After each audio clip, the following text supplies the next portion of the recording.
कवन नगरिया से अइले बरियातिया है।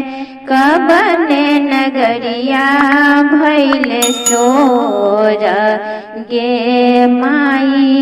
कवन नगरिया भइले सोर गे माई।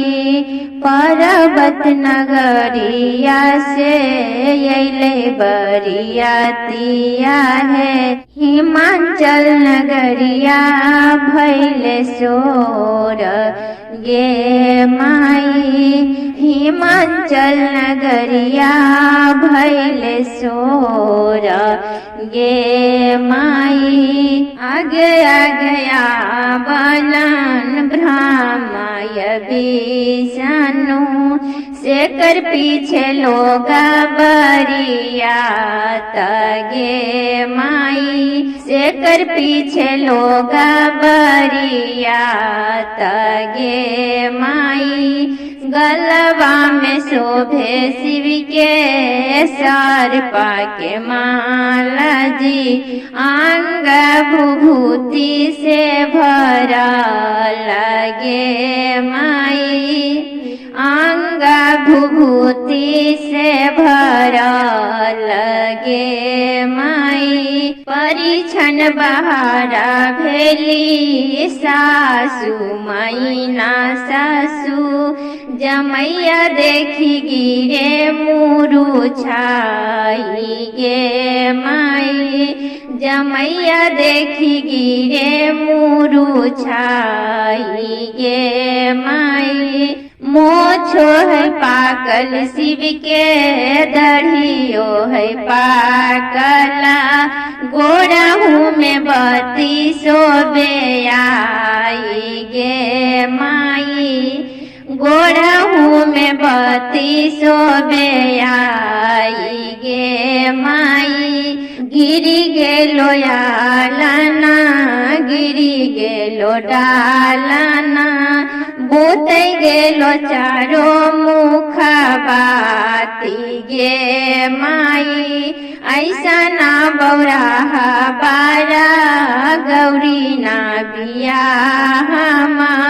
मोरी गौरी रहती कुमारी गे माई। ऐसा ना बौराहा बारा गौरी ना बियाहमा। मोरी गौरी रहती कुमारी गे माई। कलशा के ओते ओते बोलखिन गौरी बेटी। तिलाए कया जी शिव जी रूपावा बदला हो जी। देखथिन लोग परिवार गे माई। देखथिन लोग परिवार गे माई। गंगा नहाइलन शिव जी सरजुग नहाइलाना। पेन्ही बैठलन जामा जोड़ा गे माई। पेन्ही बैठलन जामा जोड़ा गे माई। घोरे लगल घोरानी छारे लगल माराबा। नेसी देबो चारो मुख बाती गे माई। ऐसा ना सुंदरा बारा कहाँ हमें पाइबो। शिव जी के महिमाय पार गे माई। ऐसा ना सुंदरा बारा कहाँ हमें पाइबो। शिव जी के महिमाय पार गे माई।